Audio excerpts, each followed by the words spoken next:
ya, terutama Pak Ustadz Faisal yang sudah bersedia mengisi yang hari ini dan bapak-bapak yang sudah bergabung. Ya, semoga kita mendapatkan ilmu yang insya Allah bisa menambah kita beribadah selama bulan Ramadan. Ya, untuk acara ini sendiri nanti sebagaimana sudah disampaikan di WA grup ya, bahwa kita dari jam 5 sampai jam 6, di mana 40 menit nanti diisi dengan ceramah dan sisanya bisa tanya jawab. Nah, sebenarnya waktunya sampai jam 6. Nanti kita lihat apakah kalau pertanyaannya masih ada, kita masuk Pak Ustadznya masih iya. Insya Allah.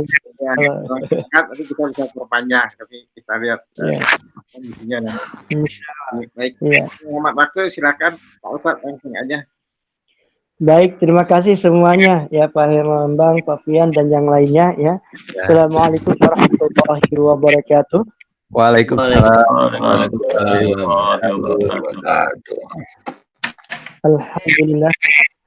Alladzi kataba lana Ramadan syahrul ala sayyid suhur syahrun haitsu tuftahu fihi abwabul jannah wa tughlaqu abul jahim wa tughallu fihi syayatin man hurma khairahu faqad hurima. Asyhadu an la ilaha illallah wahdahu la syarikalah wa anna Muhammadan abdu wa rasuluh. Allahumma shalli wa sallim ala habibina wa syafi'ina maulana Muhammadin wa ala alihi wa ashabihi wa man tabi'ahu bi ihsani ila yaumiddin wa ba'd.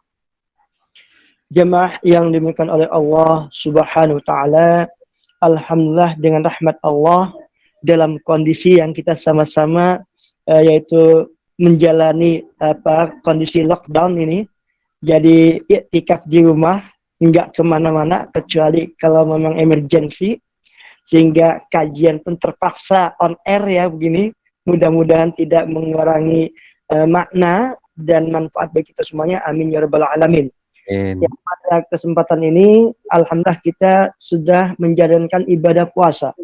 Kalau tidak salah ini masuk hari yang ke-9 ya. Hari ke-9. Masya Allah. Mudah-mudahan kita termasuk hamba-hamba Allah yang insya Allah semuanya di hari pertama ini kita mendapatkan rahmat dan tentu kemudian kita mengharapkan maghfirah dan pada akhirnya kita terbebaskan dari api neraka yaitu aidkun minan nar. Amin ya rabbal alamin. Jemaah yang dimuliakan oleh Allah SWT, pada kesempatan ini kita akan mencoba mengupas tentang hikmah siyami syahri Ramadan. Hikmah puasa bulan Ramadan. Syariat yang memang ditetapkan dalam agama Islam bukan hanya doktrin atau dogmatis semata. Namun kita ketahui bahwa di balik itu ada yang istilahnya hikmatut tasyri'. Hikmah daripada pensyariatan itu pasti ada. Kenapa? Karena dalam ajaran Islam yang namanya pensyariatan itu ada yang bersifat ta'abudi, ya sholat, ya puasa kan gitu juga ada ta'abudi kan, karena kutiba alaikumusiyam itu ketetapan dari Allah, tidak bisa ditawar-menawar kecuali kalau kita berhalangan yang syar'i, itu kan ta'abudi. Tapi juga selain itu ada istilah ma'qulatul makna, ya secara hikmah. Makanya ketika kita berbicara ma'qulatul makna itu artinya hikmah. Nah, kalau ta'abudi sudah kita la syakka fihi, itu adalah ketentuan yang sudah ditetapkan oleh Allah. Kataballahu alaina siyama syahri Ramadan, itu sudah ayyam ma'dudah, pada bulan tertentu, jumlah harinya juga tertentu. Secara fisikis juga sama, sumu tasihu, puasalah kalian niscaya akan mendapatkan kesehatan yang tak terhingga. Nah, kalau kita berbicara tentang masalah hikmah, semua ibadah yang telah Allah tetapkan bagi kita mengandung hikmah. Contoh umpamanya sholat. Nah, dalam surat Al-Ankabut ayat 45, inna sholata tanha anil fahsyai wal munkar. Sesungguhnya sholat itu mencegah dari perbuatan-perbuatan keji dan mungkar. Itu sholat. Zakat. Sebagaimana Allah tetapkan melalui firman-Nya di surah At-Taubah ayat 103 umpamanya, ya. Khudh min amwalihim shadaqatan tutahhiruhum wa tuzakkihim biha wa sholli alaihim. Inna sholataka sakanul lahum wallahu samiun alim. Ambillah zakat dari sebagian harta mereka. Kenapa? Karena dengan zakat itu kamu membersihkan dan mensucikan harta mereka. Lalu doakanlah untuk mereka. Karena doamu, yang dimaksud ini khitabnya pada Nabi Muhammad untuk mendoakan mereka, doa kamu itu menjadi ketentraman jiwa bagi mereka yang berzakat. Ya. Bagi mereka yang bersedekah. Kan gitu ya? Masya Allah. Apalagi di bulan Ramadan dilipat gandakan. Zakatnya ada yang wajib. Kan gitu ya? Ada yang sedekah. Sedekah itu Masya Allah luar biasa. Dan tentunya Allah maha mendengar lagi maha mengetahui. Itu masalah zakat. Haji juga sama.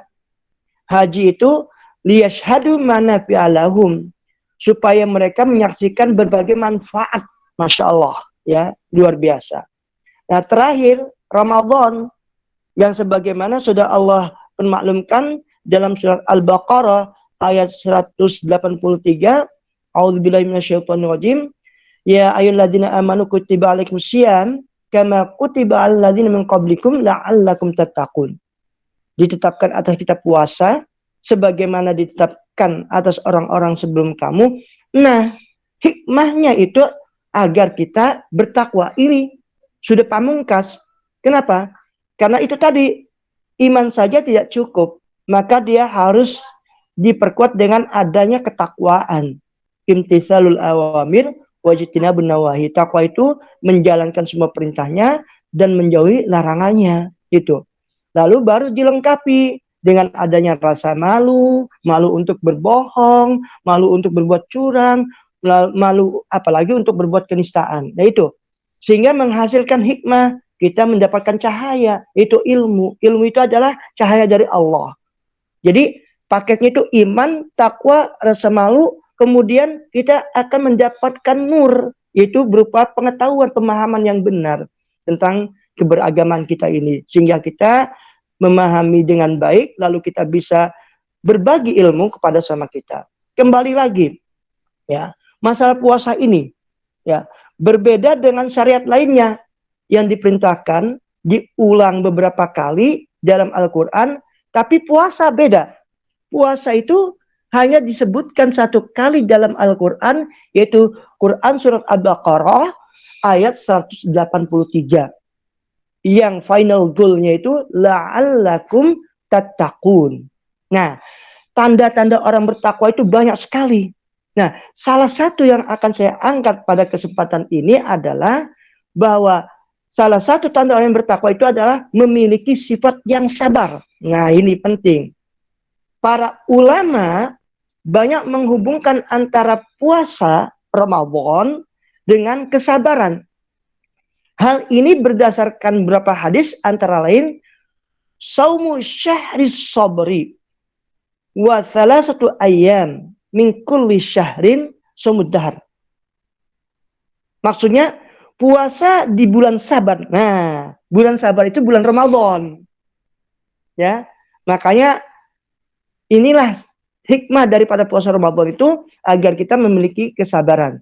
Ya.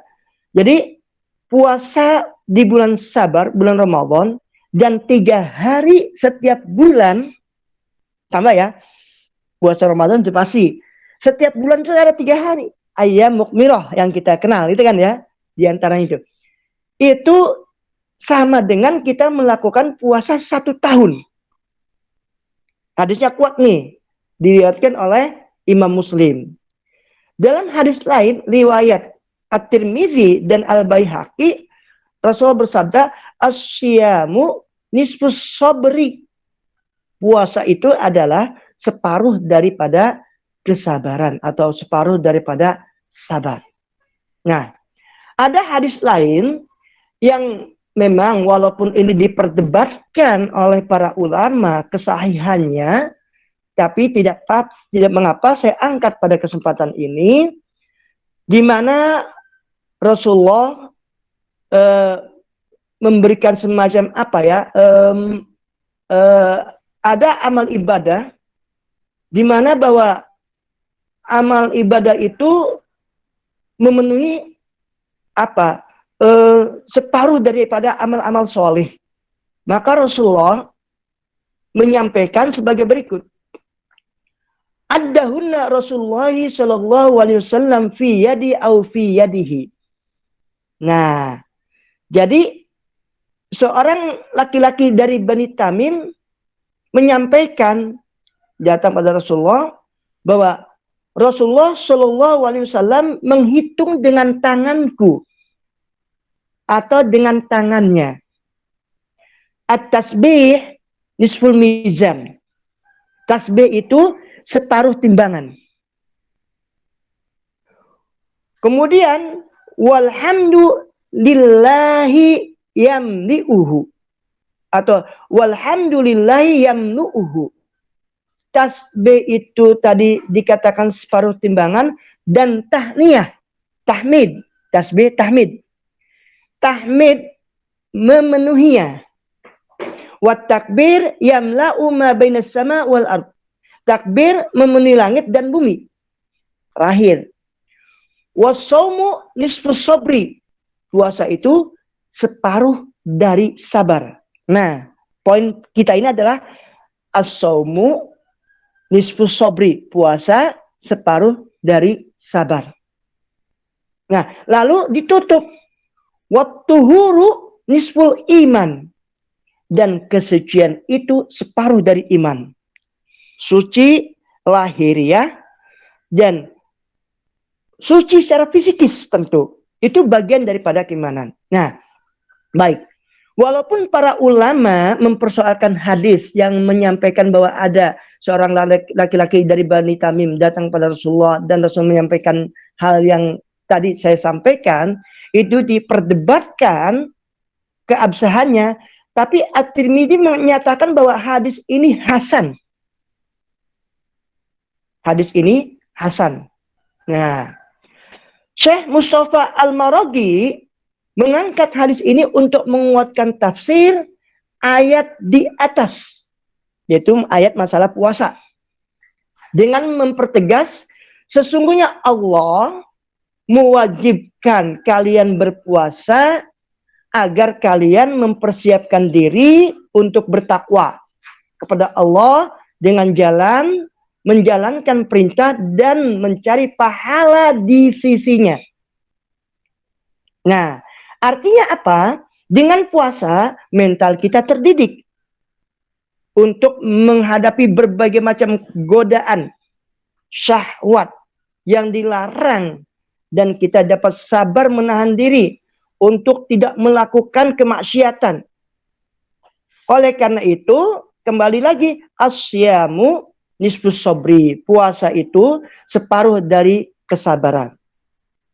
Secara bahasa, saum dan sabar memiliki kesamaan arti, yaitu al-imsak, menahan diri. Menurut Ar-Raghib Al-Asfahani, ada orang bilang Ar-Raghib Al-Isfahani, dalam Al-Mufradat fi Gharibil Quran, beliau menyatakan as-saumu fil asli al-imsak. Puasa pada asalnya berarti menahan diri. Dari apa? Minal fi'li, dari melakukan pekerjaan. Mat'aman kana, baik itu makan, au kalaman atau berbicara, au masyan atau jalan, berjalan. Ya, jadi kalau kita puasa itu lebih mengedepankan apa ya, ingin senang-senang, cari hiburan, ya tidak dibenarkan. Puasa itu harus banyak berzikir dan bertasbih, baca Al-Quran, semua yang sifatnya ibadah. Nah ini. Sedangkan sabar, tadi asom ya, al-imsak ya. Sabar disebutkan al-imsak fidoikim. Sabar itu adalah bertahan dalam kesulitan. Nah, ini kan sama-sama imsaknya ya. Ya, kalau puasa itu menahan diri dari pekerjaan, baik itu berupa makanan, pembicaraan kita, dan perbuatan kita ini, tujuan kita, langkah kita, dan lain sebagainya, itu imsak, harus kita tahan. Tahan bukan berarti tidak melakukan, ihtiyaton, hati-hati. Boleh tidak ini, itu maksudnya. As-sabru juga sama, menahan atau bertahan.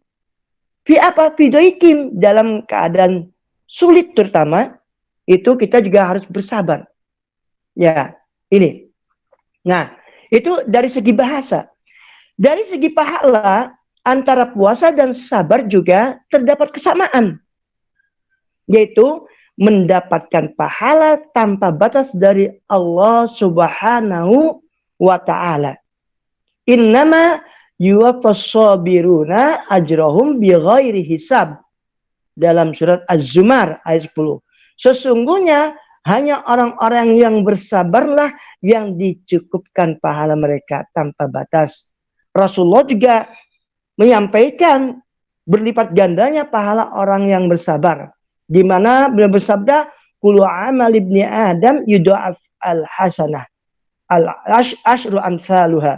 Jadi setiap amal perbuatan anak cucu Adam itu akan dilipat gandakan. Al-hasanah asyru amsalihha. Kebaikan sampai berlipat ganda 10 kali lipat, ila sab'i mi'ati di'fin, sampai 700 kali lipat. Qala Allah azza wa jalla, Allah berfirman, illa shaum, kecuali puasa. Fa innahu li wa ana ajzi bihi. Kecuali puasa, puasa itu untukku dan aku sendiri yang akan memberikan pahalanya. Luar biasa, ya. Nah, dalam kaitan ini Ibnu Rajab Al-Hambali mengaitkan puasa dengan sifat sabar. Pertama, sabar dalam melaksanakan ketaatan kepada Allah Subhanahu wa ta'ala. Yang kedua, sabar dalam meninggalkan hal-hal yang diharamkan oleh Allah Subhanahu wa ta'ala. Dan ketiga, sabar dalam menghadapi takdir yang tidak sesuai dengan keinginan manusia. Yang ketiga ini penting.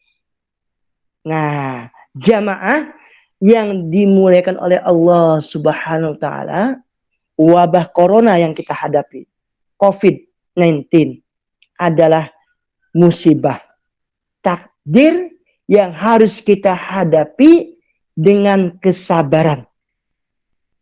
Sebagai manifestasi pemahaman kita terhadap firman Allah Subhanahu wa ta'ala dalam surat Al-Baqarah ayat 155 sampai 157.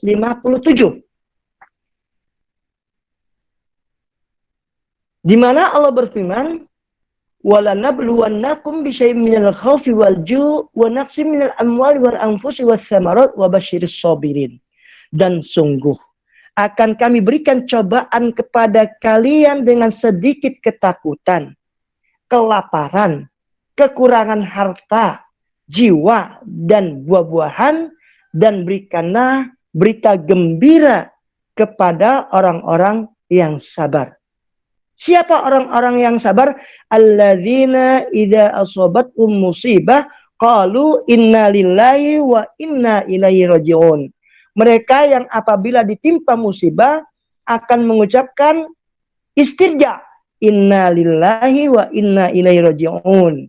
Mereka itulah yang akan mendapatkan pahala, ulaika alaihim sholawatun mir rabbihim, mendapatkan keberkatan yang sempurna, wa rahmah, dan rahmat, wa ulaika humul muhtadun, dan mereka itulah orang-orang yang mendapatkan petunjuk.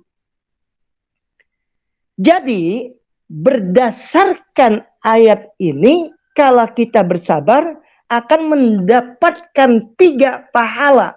Pertama, keberkahan yang sempurna, sholawat ya dari Allah Subhanahu wa ta'ala. kedua rahmat, dan ketiga petunjuk dari Allah Subhanahu wa Ta'ala. Rangkaian ayat yang tadi saya bacakan merupakan tuntunan komprehensif dari Allah Subhanahu wa Ta'ala dalam menghadapi musibah yang didefinisikan oleh para ulama kullu makruhin yahillu bil insan, segala sesuatu yang tidak menyenangkan yang menimpa manusia. Jadi dengan menggunakan kalimat takkid walanabluwannakum, penguatan, niscaya kami coba kalian semuanya, maka ini menjelaskan bahwa setiap manusia tidak mungkin lepas dari musibah. Sekali lagi, walanabluwannakum, niscaya akan kami coba kalian semuanya. Artinya kita semua itu akan mengalami musibah. Ya. Namun demikian kita juga, ayat itu juga tadi mengisyaratkan agar manusia tetap berpikir positif dalam menghadapi musibah. Karena sebesar apapun musibah itu, kalau kita bandingkan dengan rahmat dari Allah Subhanahu wa Ta'ala, tidak ada perimbangannya.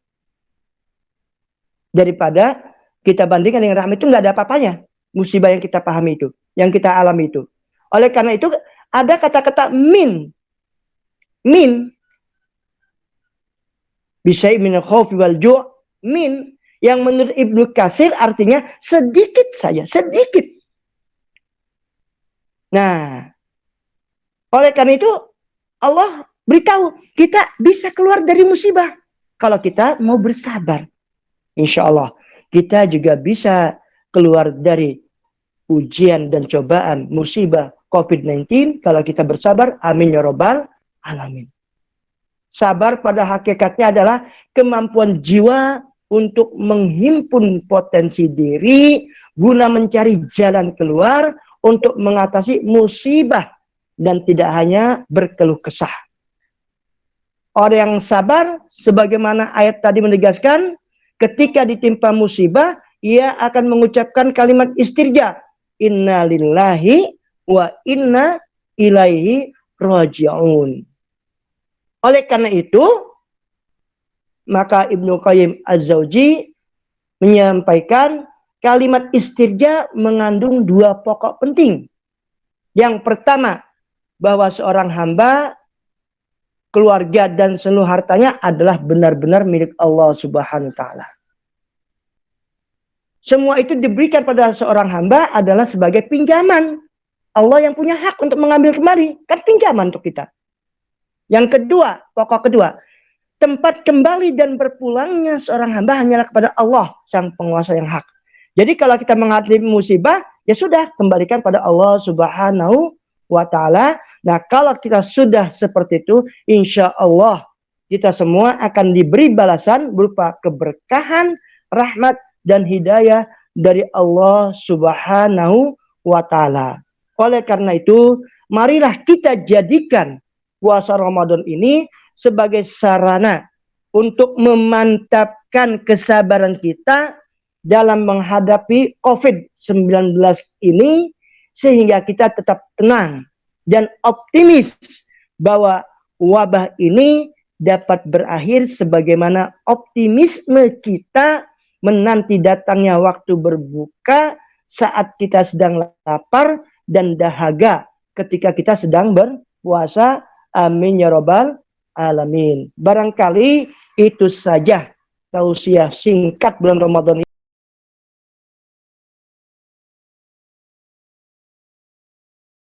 Terima kasih Pak Ustadz. Ya, sebenarnya 40 menit tadi datang. Oke. Iya. Ya, bagi Bapak Ibu yang ingin bertanya, silakan waktunya sekarang. Silakan dihidupkan dulu mikrofonnya sebelum bertanya ya. Iya.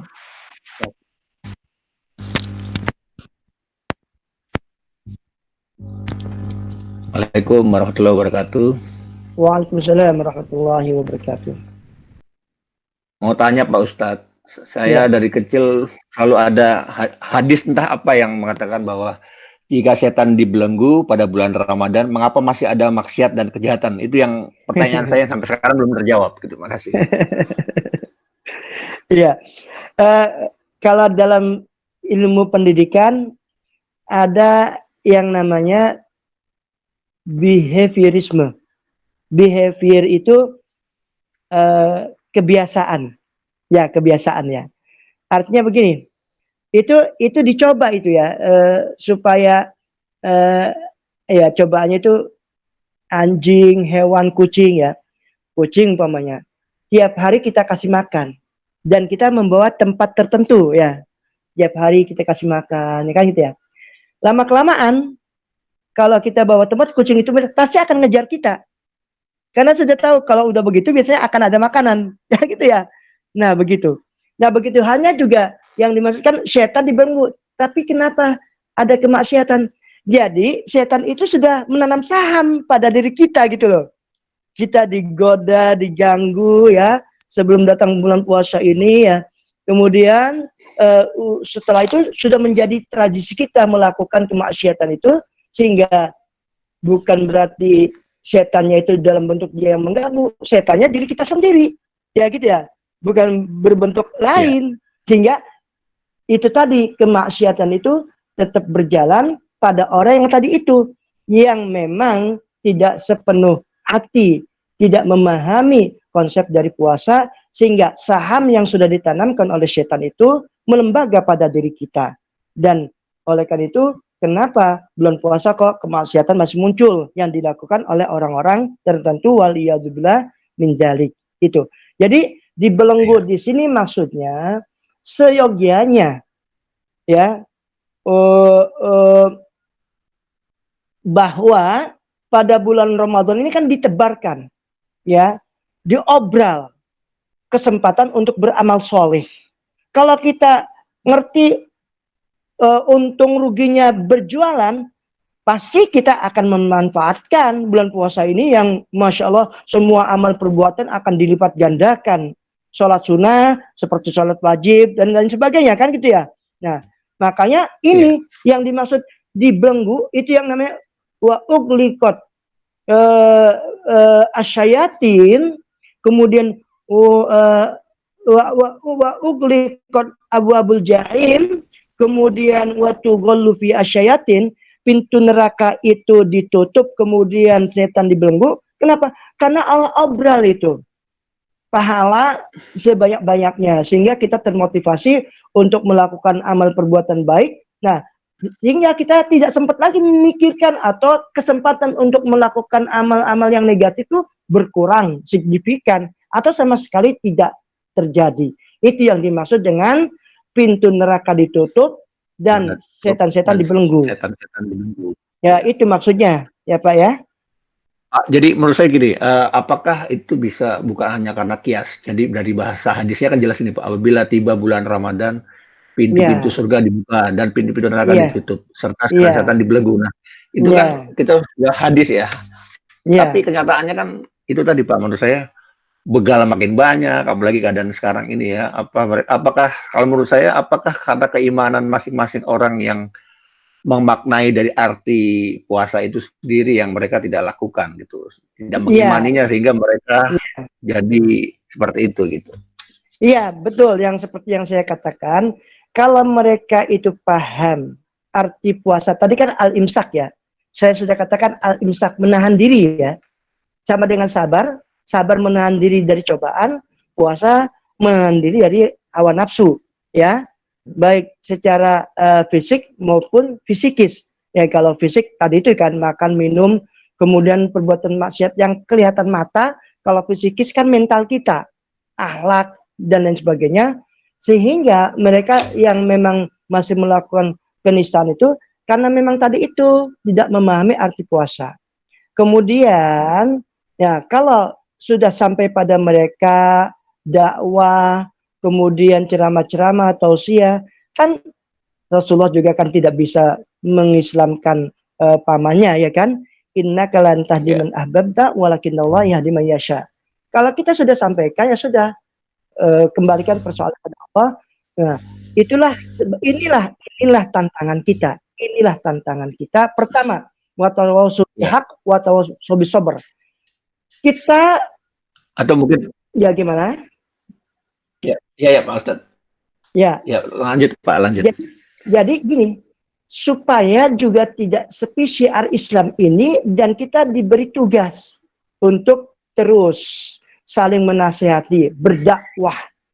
Sehingga ketika melihat kemungkaran ya kita sampaikan. Ya, kita sampaikan, kita pahamkan, kita nasihat terus. Ini sudah sunatullah.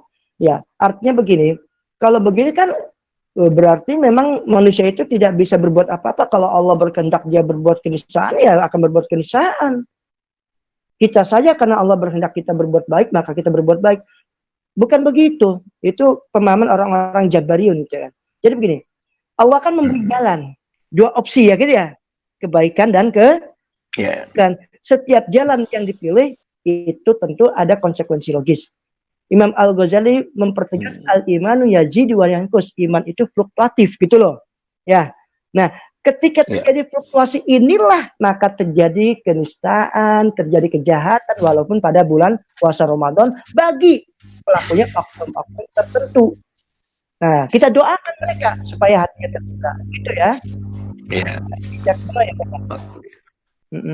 Itu saya kira. Iya. Atau ya saya tambah sedikit Pak. Mungkin apakah dibelenggunya setan itu tidak semerta dapat menghilangkan maksiat terjadi karena maksiat itu juga bisa datang dari hawa nafsu kita yang manusia itu Pak, hawa nafsu. Makanya diredam oleh puasa. Puasa dengan benar gitu menurut saya Pak. Apakah pendapat saya gimana Pak menurut Bapak? Iya, betul. Wa nafsin wa masawaha, dan demi jiwa, wa masawaha, dan segala sesuatu yang membisikinya, yang menggodanya. Jadi saya kembalikan lagi. Itu kalau behavioristik, itu tadi. Karena kalau sebelumnya orang itu sudah terbiasa melakukan kenistaan, maka banyak di antara mereka bulan puasa sekalipun tetap kebiasaan itu melembaga pada mereka. Itu. Padahal mereka puasa juga Pak. Mereka puasa juga gitu. Tapi korupsi masih jalan misalnya. Tapi tidak memaknai arti puasa, tidak memaknai hikmah daripada puasa. Puasa itu tadi saya sampaikan imsak, menahan diri. Itu loh. Nah, itu. Jadi setannya ya diri kita sendiri, minal jinnati wan nas. Kan gitu ya. Ya, baik. Ya, terima kasih Pak Ustaz. Baik. Yang lain silakan. Terima kasih Ustaz. Assalamualaikum. Waalaikumsalam warahmatullahi wabarakatuh. Ada satu kalimat matematika implikasi jika maka. Nah, jadi jika Anda makan maka Anda kenyang. Iya, mengaitkan dengan jika beriman maka puasalah di bulan Ramadan gitu ya. Kalau kira-kira saya mau mengambil menganalogikannya. Iya. Ya ayyuhallazina amanu kutiba alaikumusiyam. Hai orang-orang yang beriman, diwajibkan kamu puasa. Jadi kalau beriman berarti puasa kan gitu ya? Iya.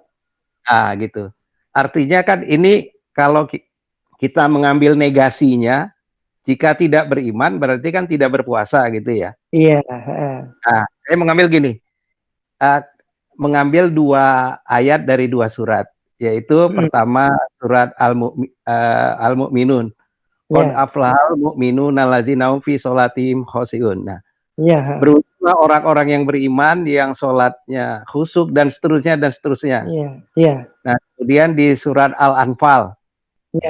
Surat Al-Anfal itu allazina iza dzukirallahu wajilat qulubuhum, ya, orang-orang yang beriman itu kalau disebut nama Allah bergetar hatinya, kemudian allazina yuqimuna sholata wa mimma razaqnahum yunfiqun. Itu rangkaian ayatnya. Jangan-jangan saya memandang diri saya itu belum nyampe gitu loh keimanan untuk melaksanakan saum itu sendiri gitu. Kalau konteks berimannya seperti itu. Nah, pertanyaannya, keimanan yang minimal yang apa nih yang bisa untuk bisa masuk saum di bulan Ramadan itu gitu. Ustaz. Baik. Terima kasih. Baik. Ya. Ya, saya sudah sampaikan tadi ya, puasa itu ada 2 dimensi. Dimensi ta'abudi, ya, dimensi ibadah. Berarti wajib nih, kita tidak perlu mempersoalkan kadar keimanan kita. Selama kita ini mengaku seorang muslim, sudah akil balik, tidak dalam keadaan kehalangan kan ya, tidak dalam kondisi emergensi, wajib. Nah, ya itu yang pertama ya, ta'abudinya itu ya, Pak Lambang ya. Jadi kalau tadi dia kan jika kita makan maka kita kenyang. Pada beberapa kondisi tepat. Ya. Tapi konteksnya untuk puasa ini kan bahaya nih kalau kita analogkan ya. Jika kamu beriman maka kamu berpuasa. Tidak beriman maka tidak berpuasa. Ini nanti kalau orang-orang, wah, nanti kalau keimanan kita belum sempurna tidak untuk berpuasa, itu bahaya. Jadi makanya ada 2 dimensi ta'abbudi dan dimensi ma'qulatul makna. Kan gitu ya. Ketika ta'abbudi itu sudah kita menjalankan syariat karena kutiba diwajibkan. Kenapa? Untuk orang yang beriman, orang-orang kafir ya tidak, kan gitu loh. Maka kitabnya khusus orang beriman.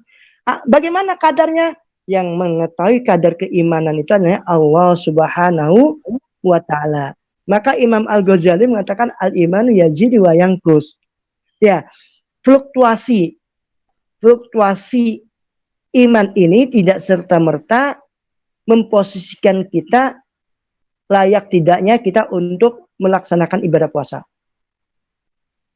Ya, tapi benar manifestasi dari puasa kita ya. Seharusnya kalau kita orang beriman ya kan ya. La yazni zani wa huwa yazni, la yazni zani yazni kan gitu ya. Wa huwa mukmin kan. Seorang yang berbuat zina itu tidak akan melakukan perbuatan ketika manakala dia menyatakan dia seorang yang beriman kan gitu. Maksudnya ya. Nah, jadi fluktuasi ini memang kalau kita orang beriman kita puasa pasti kita tidak melakukan perbuatan yang nista berbau maksiat, baik itu secara fisik maupun psikis kan gitu. Iya. Tapi ada orang puasa tapi tetap aja melakukan itu. Maka kata Rasulullah orang yang seperti itu ya sudahlah puasanya ilal atas wal ju', hanya menahan haus dan lapar saja. Artinya apa? Enggak boleh buka itu. Enggak boleh buka dia. Bahkan nih dia puasa sengaja buka, lalu setelah buka itu dia itu kalau ketahuan kita wajib dia untuk tidak makan di depan kita. Kalau dia tetap masih melakukan itu sampai hukumnya ada takzir nama itu, diingatkan ya gitu terus ya. Tapi lalu kemudian heboh masalah ini di Indonesia kan. Nah itu bagi orang-orang kafir yang tidak berbaik kita harus menghormati. Ini konteksnya untuk kita. Jadi gitu Pak Lambang ya. Ya. Qad aflal mu'minun alladzina fi sholatin khashi'un dan sebagainya. Al-Anfal tadi yang disebutkan itu tidak dalam arti G2G, jika maka enggak. Ya jika maka. Memang matematisnya begitu. Jika kita berpuasa karena beriman. Jika kita beriman maka tidak melakukan perbuatan yang nista. Tapi dipahami lah mafhum mukhalafahnya. Jika tidak beriman maka kita tidak berpuasa. Nah puasa kan ada 2. Puasa secara fisik dan puasa secara fisikis. Lagi nih Ustaz. Ya, mohon maaf. Kan kalau ini ngambil ideal dari satu konteks gitu ya. Kalau ideal dari satu konteks itu kan itu kalimat bersyarat. Jika itu kan syaratnya tuh, jika kamu beriman, ya kan? Makanya perintahnya untuk orang-orang yang beriman. Baru dia wajib puasa gitu ya. Ini saya hanya mengilustrasikan kepada diri saya saja sebenarnya. Karena sejauh mana menjalankan proses-proses keimanan itu. Walaupun nanti Ustadz mensyaratkan ya kadar keimanan yang tahu Allah dan yang tahu diri sendiri sebenarnya sudah menjalankan seberapa jauh apa syarat-syarat itu. Nah yang kedua gitu, saya balik di matematik juga ada kalimat yang disebut dengan implikasi dua arah atau dui implikasi. Jadi double ya. Jika makan maka kenyang, jika kenyang maka makan. Gini, apakah gini ya? Jika beriman maka wajib berpuasa. Kebalikannya bisa nggak? Jika orang berpuasa itu pasti beriman. Nah, jadi ini implikasi dua arah. Apakah itu berlaku? Terima kasih. Ya, gini, jika kamu beriman maka wajib berpuasa. Jika kamu berpuasa berarti kamu orang beriman, ya kan? Berlaku nggak itu? Berlaku kan gini. Iya. Orang yang berpuasa itu adalah orang yang beriman. Kan walaupun miskola dzarrah, kan ada kan? Walaupun miskola dzarrah, walaupun secuil apapun dia puasa itu termasuk orang yang beriman. Nanti kualitasnya, ya. Nanti kualitasnya itu kan hasilnya. Itu kan dua kondisi ya. Resiprokal ya, ya, resiprokal artinya gini. Jika beriman maka jika kamu puasa berarti kamu orang beriman, betul, karena khitabnya itu ya ayyuhalladzina amanu kutiba alaikumusiyam. Maka puasa yang benar yang ditentukan dalam Islam, disyariatkan dalam Islam itulah puasa yang memang untuk umat Nabi Muhammad SAW. Apakah umat sebelumnya itu puasa? Kan puasa juga. Kama kutibal ladzina qablikum la'allakum tattaqun. Orang Buddha, orang Hindu, Nasrani bahkan puasanya 40 hari kan gitu deh. Ya itu. Tapi lalu kemudian mereka Nasrani bisa digantikan oleh katakan pendetanya ya kan gitu ya, oleh kiainya kan gitu ya, oleh rahibnya gitu digantikan, maka mereka nggak perlu puasa karena udah digantikan. Kalau kita kan enggak, puasa itu adalah ibadah fardiyah yang diwajibkan. Maka betul Pak Bang, dikatakan lagi, jika kamu beriman maka kamu puasa, jika kamu puasa maka kamu orang yang beriman, itu betul adanya, betul ya. Ya, lalu kemudian kalau kita kaitkan dengan tadi persoalan sebelumnya itu, walaupun kita merasa ini puasa kita itu sudah betul-betul tulus gitu ya, tulus ya. Ya, kita tidak perlu sombong, ya kan? Kita nggak perlu sombong, ya kan? Makanya untuk pribadi kita saja, masya Allah, kita berdoa, makanya Allahumma ja'alna fi hadza syahril mubarak minas su'ada'in maqbulin. Kita berdoa agar kita pada bulan puasa ini dijadikan bagian dari hamba-hamba Allah yang memperoleh kebahagiaan, dan puasa kita itu diterima oleh Allah. Ya, itu Pak Bang ya. Amin. Ya. Terima kasih Ustaz. Dipersilakan untuk teman-teman yang lain. Itu ada Pak Joni, ada Pak Setio. Ya, silakan yang lain Pak. Pak Joni, hidupin dulu Pak Joni. Unmute ya. Unmute. Ya, ada itunya, ada apa? Yang mic. Ada. Ya.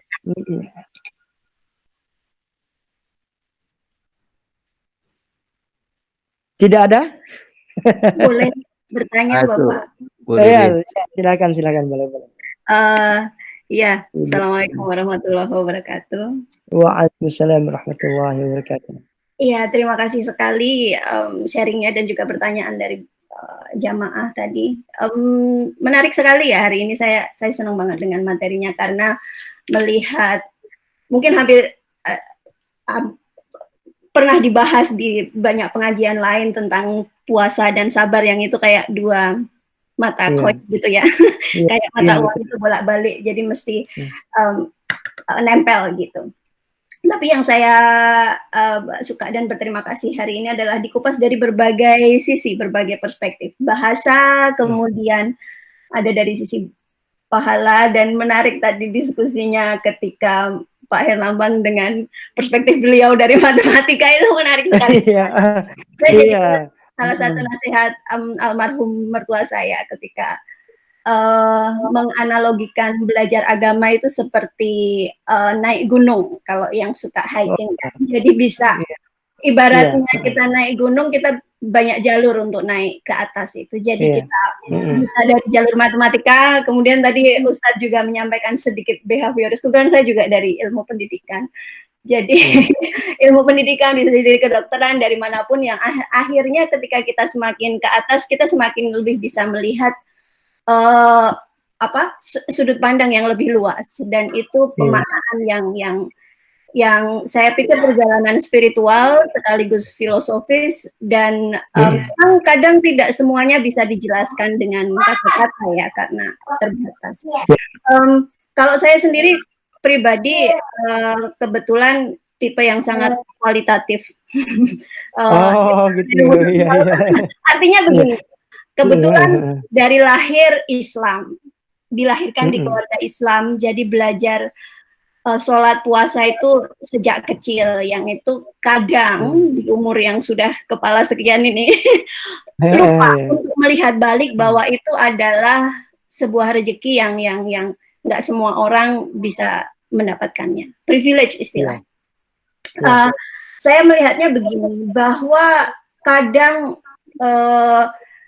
dalam proses ibadah dan sebuah keyakinan itu tidak semuanya terukur.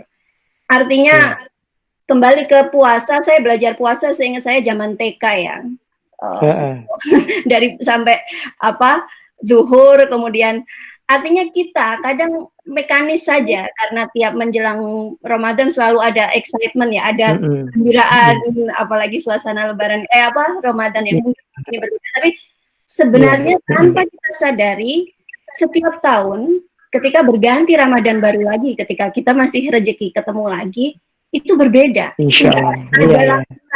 Ada lapisan keimanan yang terbangun di sana tanpa kita mungkin bisa menyampaikannya.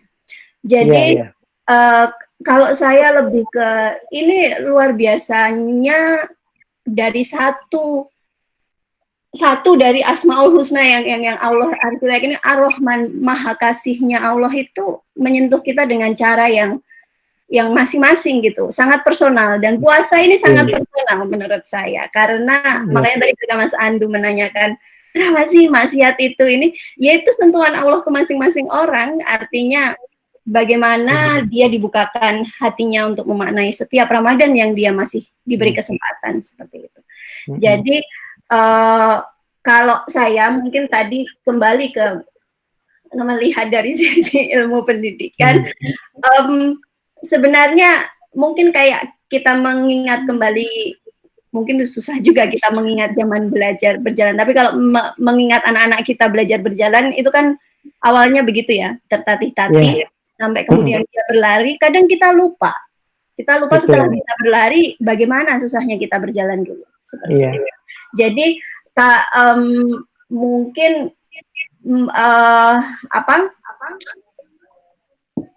pertanyaan saya lebih ke bahwa ya ini proses kalau dilihat sebagai proses belajar, mungkin dari Ustadz ada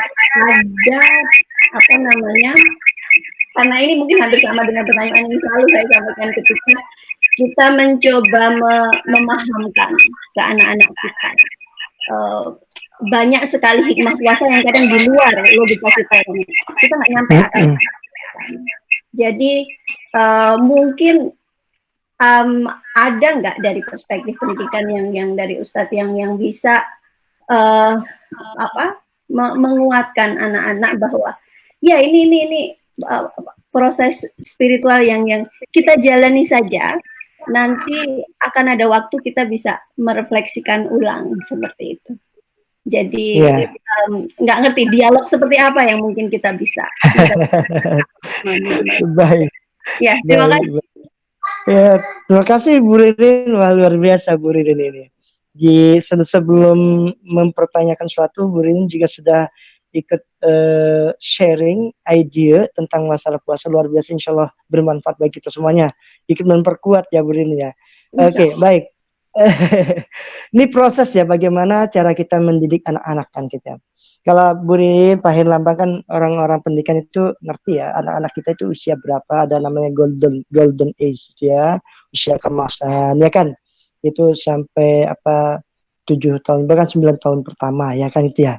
Yaitu luar biasa masa-masanya yang ada imitation itu ikut Sehingga konsep behavioristik ini berlaku di sini kan ya. How to construct-nya itu nanti setelah biasanya sudah mulai remaja itu.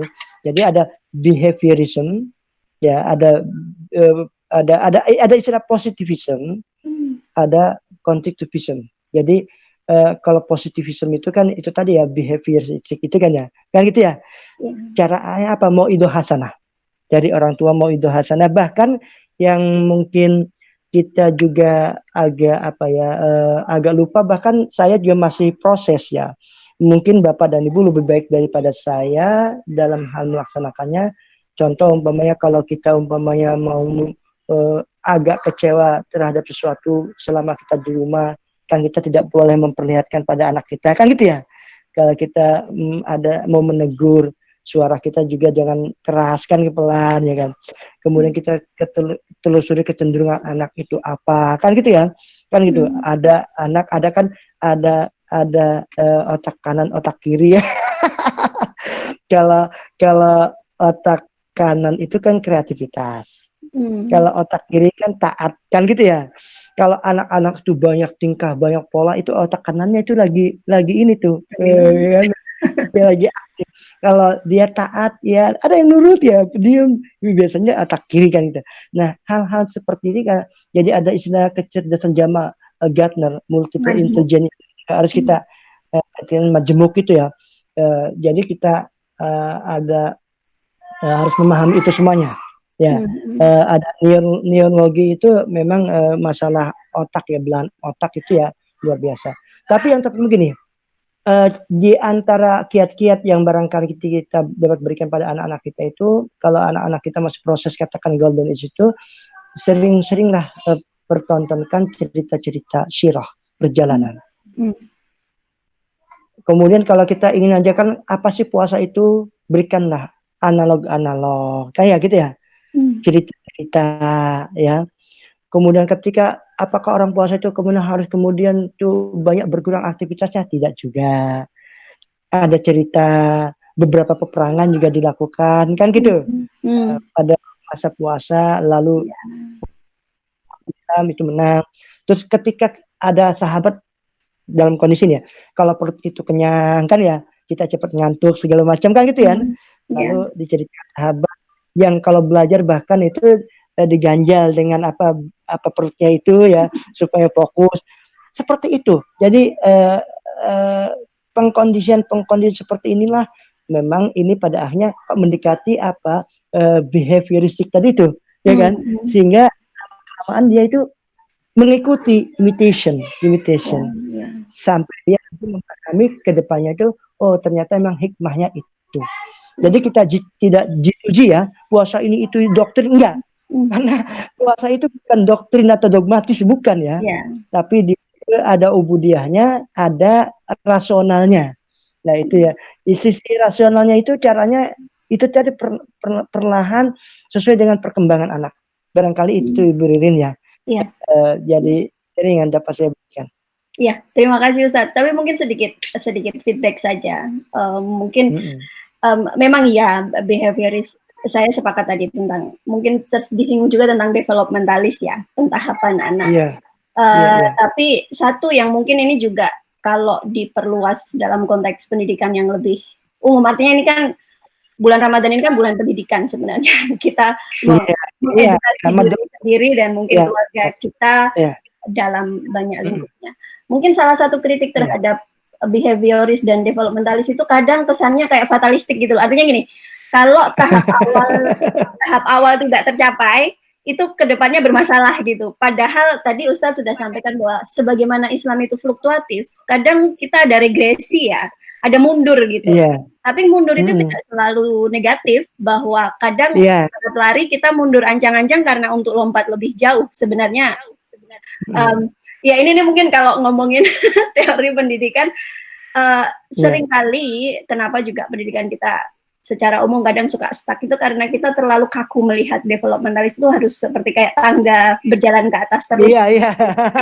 Jadi artinya bahkan ke atasnya tuh seringkali sebenarnya nggak step by step loh, kita bisa leap, bukan step tapi leap, artinya lompat. Jadi kita kadang melewati, dan kalau kita amati perkembangan anak kita sebenarnya nggak semuanya urut yang kayak di teori loh. Artinya kadang anak-anak yang betul. dari merangkak dia nggak pakai rambatan pegang-pegang dinding, dia bisa tahu-tahu jalan. Kadang kesannya tahu-tahu. Nah itu kalau psikologis kadang melihatnya, oh nanti kedepannya ada yang bermasalah nih karena ada tahap yang tidak dia lewati seperti itu. Tapi saya pikir kembali ke itu, saya sepakat secara umum memang konsep puasa ini behavioris berlaku ya, bahwa kita tidak akan mengerti nikmatnya puasa kalau kita nggak membiasakan diri gitu. Jadi bahwa saya tetap melihat dogmatis dalam setiap agama, apapun keyakinan, termasuk ateis itu punya dogma sendiri. Jadi bahwa selalu ada komponen dogmatis dalam setiap keyakinan, pasti itu sekecil apapun. Bahwa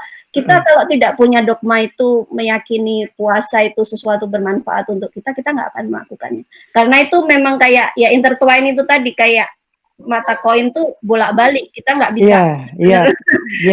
Dua sisi. Ya, mungkin itu saja dari saya. Terima kasih sekali diskusinya. Ya, terima kasih Bu Ririn. Iya, feedbacknya luar biasa ya. Saya kembali mempertegas apa yang sudah Bu Ririn sampaikan, betul tadi bahwa developmentalis ya dengan behavioristik itu kan tidak sepenuhnya rigid, kaku begitu. Makanya kan ada multiple intelligence Gagnon. Lalu Islam itu kan fleksibel, kan gitu ya, fleksibel. Makanya kan Rasulullah itu kan mengajarkan kan luar biasa. Cuma memang kita kan harus memahami kepribadian, psikologi kan ya, itu. Makanya kan ada perkembangan anak ya. Teori perkembangan itu oke lah, itu kan teori kan ya, tahapan-tahapan itu nggak apa-apa. Tapi lalu tidak serta-merta G2G seperti yang Ibu sampaikan tadi. Ingat kalau di neurologi itu masalah otak, ada yang namanya GPD. GPD itu zona of proximal development. Ya, Vygotsky. Ya, kalau kita tahu ya scaffolding. Wah, Pak Herlambang dan yang lain kita bicara pendidikan nanti. Menarik kata Pak Ian kan boleh lebih ini menarik. Mungkin sedikit aja yang ingin saya sampaikan. Di GPD, zona of proximal GPD, zona of proximal development. Ya, proximal development. Ya, saya juga agak susah mungkin ya. Nah, itu kayak scaffolding. Tidak kayak scaffolding. Kalau scaffolding kan simetris ya. Ya. Kalau kita itu manusia itu masya Allah dikasih kelebihan tidak seperti scaffolding. Kita bisa loncat. Ya, bisa loncat yang seperti Bu Ririn katakan itu. Jadi GPD ini kan artinya bahwa kita punya potensi yang tidak bisa dipaksakan untuk sama satu dengan yang lainnya. Maka itu multiple intelligence itu di situ kita. Pak Herlambang, Bu Ririn, semuanya, Pak Agus, Pak Ian, sama semuanya kan punya kelebihan, potensi dinamika, potensi sendiri. Nah, persoalannya sudahkah kita mengetahui di mana potensi diri kita? Kata Bu Ririn tadi kayak kualitatifnya. Iya. Itu harus betul-betul dikejar kan, bukan kuantitatif. Kalau kuantitatif kan gampang. Ini kebiasaan disimpulkan saja ya. Nah, untuk mendeskripsikan lalu menyimpul itu kan bagian dari kualitatif itu kan. Kualitatif itu kan tidak mudah. Dia kelihatannya sederhana tapi mendalam. Sedikit tapi mendalam. Beda dengan kuantitatif banyak tapi tidak mendalam. Jadi zona of proximal development itu seperti itu. Jadi kalau stimulus kita bagus, baik, siapapun, tidak harus pada anak-anak. Sesama kita. Ada pedagogik, ada andragogik. Ya, kalau kita andragogik itu ya. Kalau cara kita itu pas kan akan diterima oleh sama kita. Tujuannya baik, sama-sama baiknya. Tapi kalau caranya tidak pas, maka akan resisten. Belum apa-apa sudah resisten. Tapi kalau kita baik smoothly, smart ya. Smart ya. Orang kita belum ngomong aja sudah tertarik. Waduh, emang orang ini sehari-harinya luar biasa. Patut jadi panutan. Belum ngomong aja kita begitu. Tapi terima kasih Bu Ririn penguatannya. Ya mudah-mudahan kita ada hikmah. Diskusi luar biasa menarik sekali. Insya Allah kita akan pendidikan nih. Luar biasa nih ahli pendidikan nih. Masih ada yang lain? Masih belajar. Masih ada yang lain, silahkan. Ada yang lain? Sudah jam 6 lewat. Kalau tidak ada, saya kembalikan pada hostnya. Pak Ian? Oh ya, baik.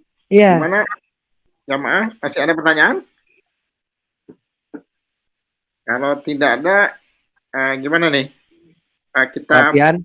Ya, gimana Pak? Ada lagi barangkali yang mau nanya dulu? Nggak ada. Saya absen dulu satu-satu. Pak Setio, ada mau nanya? Iya. Pak Luki, Pak Jimmy, Pak Iskandar, dokter, Pak Harinur, Pak Eko, Pak Ari. Nah ini nggak ada yang bertanya lagi. Nggak ada Pak Pian sepertinya. Ustadz, terima kasih. Terima kasih banyak. Mungkin terakhir mungkin doanya Pak Ustadz, kita berdoa. Baik. Ya, baik jamaah sekalian, ya alhamdulillah kita bersama sudah mengikuti sesi tausiah pagi ini. Mudah-mudahan bermanfaat bagi kita semuanya. Untuk itu marilah kita tutup tausiah pagi ini dengan berdoa bersama. Kita mulai doain dengan beristighfar. Astaghfirullahaladzim, astaghfirullahaladzim, astaghfirullahaladzim. A'udzubillahi minasyaitonir rajim. Bismillahirrahmanirrahim. Alhamdulillahirrahmanirrahim. Allahumma sholli ala Muhammad wa ala Muhammad. Allahumma ya Allah, Allahumma ij'alna fi hadha ash-shahr al-mubarak min su'ada'il maqbulin wa la taj'alna min al-ashqiya'i mardudin. Allahumma innaka 'afuwwun karimun tuhibbul 'afwa fa'fu ya karim. Rabbana ya Allah, inna nas'aluka ridhaka wal jannah wa na'udzu bika min sakhatika wan nar. Rabbana taqabbal minna ya Allah siyamana وقيامنا وقراءتنا وتسبيحنا وتحميدنا وركوعنا وسجودنا وتضرعنا وتخشعنا وتعبدنا وتمن تقصينا يا الله يا رب العالمين. اللهم يا الله، اللهم انفعنا بما علمتنا وعلمنا ما جهلنا وعلمنا ما جهلنا برحمتك يا أرحم الراحمين. ربنا تقبل منا إنك أنت السميع العليم وتب علينا إنك أنت التواب الرحيم. ربنا آتنا في الدنيا حسنة وفي الآخرة حسنة وقنا عذاب النار. ولا يا غفار يا رب العالمين. وصلى الله على سيدنا محمد وعلى آله وصحبه وبارك وسلم والحمد لله رب العالمين. Kita سبحانك الله وبحمدك أشهد أن لا إله إلا أنت. Terima kasih. Wassalamualaikum warahmatullahi wabarakatuh. Waalaikumsalam. Sampai ketemu.